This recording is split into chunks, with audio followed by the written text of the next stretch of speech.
Hey there, YouTube land, and today I have awesomeness. Yes, awesomeness. It's something I've been waiting to get for a while. This went out of print, so you can't buy this unless you find it on eBay or somewhere. So, yeah. Anyway, so let's open it up. Let's see what it is. Well, if you're looking at the title of this video, then you probably know what it is. But we're going to go with the kind of illusion that you're going to be amazed and surprised with whatever could this be. Okay, I was excited about getting this one. Add to my Arrow limited editions. As you know, I did my video yesterday on the new upcoming Arrows and the ones, oh sweet, that I want to get. So yes, did manage to find this one. And see, this is the way bubble wrap. This wrapping here is awesome. This is the way bubble wrap should be. So that's bubble wrap popping. Now, the new bubble wrap that's coming out, you won't be able to pop the bubbles. My childhood just died a little bit at that point when I heard that news. Alright, so here we got it. Dun dun dun dun. 9 killed her, 9 shall die. 9 eternities in doom. So it is the complete Dr. Phibes. Love means never having to say you're ugly. So it's the 2-disc Blu-ray limited edition. So what we got here, there's 3,000 of these made. There's high-def presentations for Abominable Dr. Phibes and Dr. Phibes Rises Again. Yeah, I do have the Dr. Phibes, the first one, Abominable Dr. Phibes, on my Vincent Price Scream Factory set. But I really wanted this edition with all the extra features. Because they've got the other sequel as well. And this is a beauty. It's got audio commentary on Abominable Dr. Phibes, audio commentary, and it's got 2 audio commentaries on Abominable Dr. Phibes, and audio commentary on Dr. Phibes Rise Again. It's got Tim Lucas for that one, which is amazing. Dr. Phibes and the Gentleman. The League of Gentlemen fondly recall a pair of British horror classics. Daughter of Dr. Phibes. Victoria Price discusses Vincent Price's career.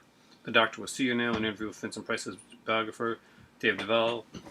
Original trailers for both the films, and 100-page collector's booklet featuring new writings by Julian Upton, Martin Jones, Justin Humphries, and Johnny Trunk, the onset recollection of Carolyn Monroe, plus interviews with Tim Burton, IP publicist Milton Moritz, and illustrated with rare and original archive stills. So let's check it out. So when you open it up, first thing you see is I'll show the book first. Is this book, and you can see it's one of the biggies, just like the Texas Chainsaw one. There are a lot of really, really nice pictures in here. A huge stills gallery. And of course there's interviews here. Just a lot of great stuff.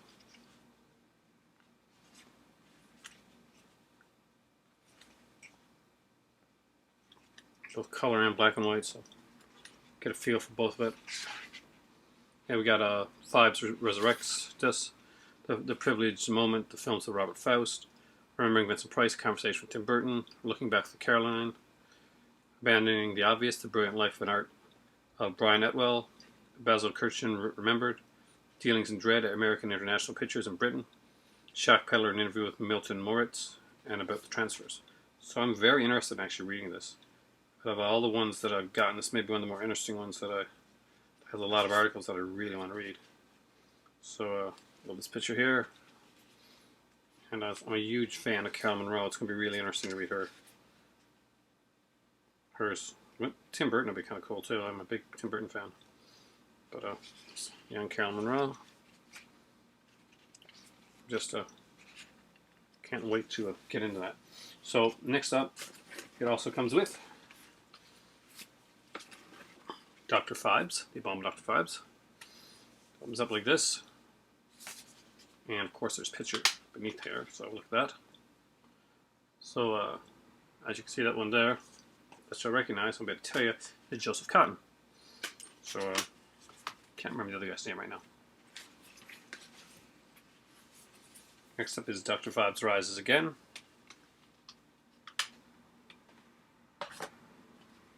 And this of course has it's Peter Cushing. You guys can say those names because I'm just stopped working. My mind is muddled after 8.5 hours of work. So I gotta say, it's a very, very cool edition. Really neatly put together, and it goes well with my with the other ones that I've gotten there. It's done like the Texas Chainsaw one, so the box is a little on the thinner side. That's the way they did it to do the digibooks, kind of like a digibox type thing. But I gotta say, I'm overall pretty impressed with this thing. See the Dr. Phibes there, the side, just a 15 rating there. There we have Dr. Phibes. So, amazing stuff. My Vincent Price collection continues to grow. With this one here, that'll go right over by my Texas Chainsaw one. As well, the Hellraiser one, which I get it when I get it, and which I will definitely be grabbing, and the Black Cat one as well. So, yeah, because I think the only one of the limited editions that I did not pick up was the Necromantic, and I think that one sold out as well. If I get it at a good enough price, I'll probably pick that one up down the road. But it wasn't like one of my, like Dr. Phibes was movies that I grew up with, the movies that I love. Necromantic, not so much. That's one that I would get because it's limited edition, because of features. Just wasn't a favorite of mine. But the soundtrack would be interesting. This, however, this is awesome childhoodness of extremeness. And it's kind of cool. I mean, I just did my Arrow video. I talked about the movies that they had coming out. And Dr. Phibes coming out. So, while I'm on here, I just might as well mention the 2 Scream Factory that were announced. And one is The Stranger. That's Eli Roth film. I think he at least produced it. And so it looks to be interesting. It's exclusive to Scream Factory America, because I think the rights to The Stranger are held by somebody else here in Canada. So unfortunately, I would have to order that one from away. And since since Scream Factory does not let people out of the unit that are from other areas order on the website for things that are they're only available in that country, even though everybody else does it, like Amazon and like Arrow, whatever. Yeah. So that one, if I'm interested in, I'll see what it's about. And the other thing that they announced was something that disappointed me. I know there's a lot of people that are fans of this, but I don't think it fits with Scream Factory, even in the newer stuff. Say what you want about the newer stuff that Scream Factory's done. It's always kind of an indie style to it, kind of like a different stuff, bringing different stuff to the table and stuff. You know, kind of different horror stuff that I can see. Like Eli Roth's The Stranger, I can see even to the series, you know, that they put out there, the one from Netflix, and I can't remember the name right now. It's God, Eli Roth did as well, but. Hemlock. Hey, Hemlock Grove. So she remembers it, and she never even watched it. But having the Human Centipede and then doing a box set for the 3 Human Centipede movies, yeah, that's an era. That's a Scream Factory. Aaron ain't picking up. So hopefully, Scream Factory's announcements tomorrow, the 10 that they do, will be a lot better than that, because I know there's a lot of people on here that probably love those films. Me, I don't have time for that. I think they're, I'll be honest with you, I think they're garbage. I think it's like one kind of like idea that's been stretched out over like 3 films, when it really could have been like a short, like a little independent, like 8 or 10 minute short that wouldn't stretch it over one film. But that's just me. That's what that's my thoughts on the whole thing. I was really disappointed. I remember I was talking to the guys. I think it was like Brandon, who put up in my in our feed there that they were putting a Human Centipede, and I'm like, oh, no, I'm so not into that. I'm hoping that that's not the way they go with with the newer stuff. Hope that they actually put in some really good stuff. I mean, like Human Centipede is like one that, man, there's a taste line that I just don't go past. I watched Cannibal Holocaust before I watched Human Centipede. Of course, the animal-friendly version, not the other version. But there's that, and one of these days I have fear that something like a Serbian film will come on there, and I'll be like, sorry, Arrow. No, I'm not Arrow. I say Arrow because they got awesome Arrowness, and Arrow's playing with the awesome Hellraiser. It's going to be really hard for Scream Factory to put out 10 titles tomorrow that are going to be able to touch the Hellraiser set and the Black Cat set. Those were big news. So we'll be checking in tomorrow with me, and we'll be able to see exactly what they are, and you'll see me either like praising or complaining. But today I'm complaining. Human Centipede and a box set. I mean, there's so much out there that you can acquire, and so many films, so many like older films and stuff, even like the newer independent stuff that hasn't been put out or that needs a good release, that needs to be showcased or stuff, and you're wasting a box set on Human Centipede. Seriously, Screen Factory. Seriously, I mean, no, no, bad Screen Factory, bad, bad, bad. Don't do that. But today is a day of celebration because my daughter only has 1 day left of welding camp, and she's been loving it, and she's really good at it too. And I'm really, really super proud of her. So, Cass, if you're watching this, which you're probably not because you're doing stuff, it's summer and you're having all kinds of fun, Dad's really proud of you. He thinks you're doing amazing and awesome. And this was a big surprise from my better half. I didn't know this was coming, but she surprised me. Like, I had to wait a while to find out. But good. The discs are in immaculate condition. I was worried about that. And I love the cases. Is awesome. So it's going to be really nice to have this in my collection. Totally blank, guys. Like totally did the John Cena there without even realizing it. Yeah, I did watch a bit of wrestling. I don't watch it so much anymore, but I watch it every once in a while. This is like a casual conversation thing, you know. Like I started as unboxing, it's gotten to like a little bit of a rant, like talking about some releases. We talked stuff. We broke bread. We had wine, all that stuff. Anyway, Phibes, let me know if you got the set, if you enjoyed it, or if it's one that you're looking around for to see if you can find a copy of it. Me, I wanted to have this one really, really badly. I want to have all the limited editions. So down the road, I will be trolling eBay for Necromantic because it does have a sexy box. It is bringing sexy back. I know there's a Cult Labs version. That was put out there, and they put it in Necromantic 2 as well. But I want the Arrow edition because I think there's a soundtrack in that with it. And I want it more for the music, and I want it for the bonus feature stuff, which can be pretty cool.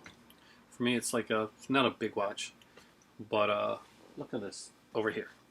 That's the Vincent Price, Society, Texas Chainsaw Massacre 2, and now writing Dr. Phibes to the mix. That is some awesomeness. This is how you do it. So, Scream Factory. See that? Horror fans want to see stuff like Society and the complete Dr. Phibes. Leave Human Centipede to like some catalog title because that's what it's a fiver. It's a movie you spend like $5 or $10 on, like on Blu-ray. It's not something that you go and spend like a bunch on as in a box set. But then again, that's just me. I know that it's got its fans, and I don't want to insult the fans of the film. That's my personal thoughts on it. I know that there's going to be people out there. Some people are going to be really excited that a Human Centipede is getting a release. I just don't think that it fits into the mold that Scream Factory has set itself up for. And from all the stuff they talked about, they're like, I don't know. Then again, when Necromantic was originally announced for Arrow, I was like, nah. But still, I do actually respect Necromantic as a film more than I do the Human Centipede films. Necromantic was a very independent, low budget, very kind of a black humor style of film, and definitely not for everybody. Not for a lot. But I do think that there was more taken to that than there was for Human Centipede. There's more to it. With Human Centipede, it just I don't want to rag on it too much because lots of people they made 3 movies of them, so it's got a fan base out there. I'm not that fan base, so I guess for me it was disappointing news. For other people, it's going to be amazing news. So if you like the Human Centipede movies, Scream Factory is going to be putting them out. So there's a box set which you better get, and you may be as excited about that box set as I am about Hellraiser. So maybe that's something you're going to go for. Maybe that's your thing, But for me, being the older person which likes these classic films, Phibes, Hellraiser, those are the things I'm going to get. So, Dina DVD, if you can find this one on eBay, I recommend it. It looks really awesome. And huge fan of these films. I've been trying to get all the Vincent Price ones that I like. I've got Theater of Blood. I got that on Steelbook. I've got the Phibes movies now. I'm trying to think of what else I need from Vincent Price. Madhouse. I need a good release of Madhouse. So when there's I'm hoping that Arrow brings it out. I know there's a release of Madhouse that's kind of like pretty much featureless. Maybe it's Kino Lorber, some company like that's putting out. But that's one I really want. That's got Vincent Price, Peter Cushing, and Scream and Scream again. I think I need that one as well. So eventually, hopefully, I'll get them. I'll get all the ones that I need from the Vincent Price, all the classic ones, all the ones I want, the IPs, the ones I grew up with, and these are the ones that I like. This was really cool to have Vincent Price, who's really known for his voice, who's like, was a famous actor. He had a very unique, very distinctive voice. Of course, with the narrated Thriller for Michael Jackson, he was the Shadow on radio back in the day, and did a lot of he went from kind of a romantic lead type character to almost this kind of ominous type character that he would keep playing, and because his voice was so rich and so so unique, so. And then the Dr. Phibes, where he doesn't speak mostly. So that was a really big chance that he took, and I think he took it because it was a chance, because Vincent Price wanted to do something different, wanted to do something kind of cool, and I just thought this was a good one. Based on the plagues. Dr. Phibes. Thanks for watching for me right now, guys. It's time for tea and food, because I'm starving. I just got home. Say hello to the great Pin Lord in the sky, his buddy the Phantom, their friend the Creature from the Black Lagoon. And as always, guys, for me right now, it's time to go eat, drink, and be merry. So I am out of here. Have a good one.